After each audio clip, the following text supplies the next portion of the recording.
بيقولوا بقى ان انت اي حد بيقعد معاك في المعسكر بيمشي ويسيب يمشي ازاي يعني؟ بيسيب النادي.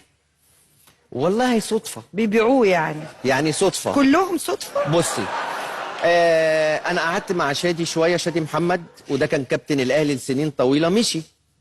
طفش. قعدت مع اسلام الشاطر، مشي. 2. قعدت مع عماد النحاس، مشي. قعدت مع في واحد شهاب. قعد. لا استنى، انا جاي لك. قعدت مع شهاب، مشي. 4. فجيت قعدت مع مصطفى شبيطه. فانا بقى هو قاعد كده عمال يبص لي ويقول لي طبعا انت هتخلص عليا. كنا احنا في اول السنه.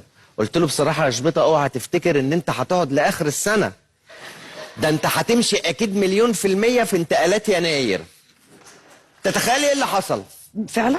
ده ما استناش لانتقالات يناير. اول ما رجعنا مصر، كنا كمعسكر بدايه الموسم، اول ما رجعنا مصر استغنوا عنه، قالوا له شوف لك نادي.